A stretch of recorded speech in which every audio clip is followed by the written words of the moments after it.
ಎಲ್ಲರಿಗೂ ನಮಸ್ಕಾರ. ನಮ್ಮ ಅಸ್ಕರ್ ಕೃಷ್ಣ ಅವರು ಒಂದು ವಾರಗಳ ಮುಂಚೆ ದೂರವಾಣಿ ಮುಖಾಂತರ ಮಾತಾಡಿದ್ರು. ಕೃಷ್ಣಗೌಡ್ರೆ, ಈ ಮುಹೂರ್ತಕ್ಕೆ ಬಂದು ದಯವಿಟ್ಟು ನೀವು 4 ಮಾತಾಡಬೇಕು, ನಿಮ್ಮ ಆಶೀರ್ವಾದ ಇರಲಿ ಅಂತ ನನಗೊಂದು ದೊಡ್ಡ ಜವಾಬ್ದಾರಿಯನ್ನು ಕೂಡ ವಹಿಸಿದ್ದಾರೆ ದೂರವಾಣಿ ಮುಖಾಂತರ. ನನಗೆ ಇತ್ತೀಚೆಗೆ ನಮ್ಮ ಅಂಜನಾ ಸ್ನೇಹಿತರ ಕಡೆಯಿಂದ ನನಗೆ ಹೊಸ ಪರಿಚಯ ಆದರೂ ಕೂಡ ದೂರವಾಣಿ ಮುಖಾಂತರ ಸುಮಾರು ಹಲವಾರು ವರ್ಷಗಳ ಪರಿಚಯ ಥರ ನನಗೆ ಒಂದು ಹೊಸ ಪರಿಚಯ ಆದ ಕೃಷ್ಣ ಅವರು.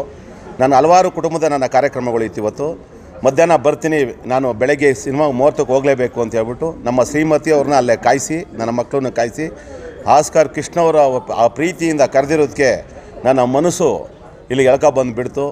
ದೇವರ ಸನ್ನಿಧಾನದಲ್ಲಿ ನಡೆದಿರತಕ್ಕಂಥ 300 ಮುಕ್ಕೋಟಿ ದೇವರುಗಳ ಅಧಿಪತಿ ಗಣಪ.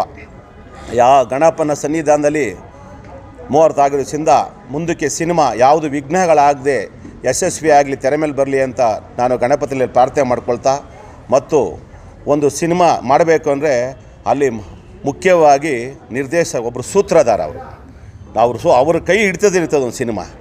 ಇಲ್ಲಿ ನಮ್ಮ ಏನು ಪಾತ್ರಧಾರಿಗಳಿದ್ರು ಅವ್ರ ಹತ್ರ ಹೆಂಗೆ ಕೆಲಸ ತೊಗೊಳ್ತಿರೋದು ಅವ್ರ ಮೇಲೆ ಇರ್ತದೆ. ನಿಜವಾಗ್ಲೂ ಹೇಳ್ತೀನಿ, ಕುಡುಕನ ಮಕ್ಕಳು ಅನ್ನೋ ಒಂದು ಸಿನಿಮಾ ಹೆಸರಲ್ಲೇ ಒಂದು ನಗು ತಂದುಕೊಡುವ ಅಂಥ ಒಂದು ಸಿನಿಮಾ. ನಮ್ಮ ಹಳ್ಳಿ ಭಾಗದ ಜನಗಳು ಮತ್ತು ಗ್ರಾಮೀಣ ಭಾಗದ ಜನಗಳು ತುಂಬ ಇದನ್ನು ಕೈ ಹಿಡಿತಾರೆ, ಅವರ ಜೋಬ್ನ ತುಂಬಿಸ್ತಾರೆ, ನಿರ್ಮಾಪಕರ ಜೋಬ್ನ ತುಂಬಿಸ್ತಾರೆ ಅಂತ ನಾನು ಗಣಪತಿನಲ್ಲಿ ಪ್ರಾರ್ಥನೆ ಮಾಡಿಕೊಂಡು ಈ ಸಿನಿಮಾ ತಂಡದವರಿಗೆ ಮತ್ತು ಸಿನಿಮಾ ತಂಡಕ್ಕೆ ಮತ್ತು ಟೆಕ್ನಿಕಲ್ಸ್ ಯಾರ್ಯಾರಿದ್ದಾರೆ ಎಲ್ಲರಿಗೂ ದೇವರು ಮುಂದಿನ ದಿನಗಳು ಒಳ್ಳೇದು ಮಾಡಲಿ, ಆದಷ್ಟು ಬೇಗ ಕುಂಬಳಕಾಯಿ ಹೊಡೆಯೋ ದಿನ ಬರಲಿ ಅಂತ ನಾನು ಮತ್ತೊಮ್ಮೆ ಪರಮಾತ್ಮ ನನ್ನ ಮಾತಿಗೆ ವಿರಾಮ ಹೇಳ್ತೀನಿ. ಶರಣಾರ್ಥಿ, ನಮಸ್ಕಾರ.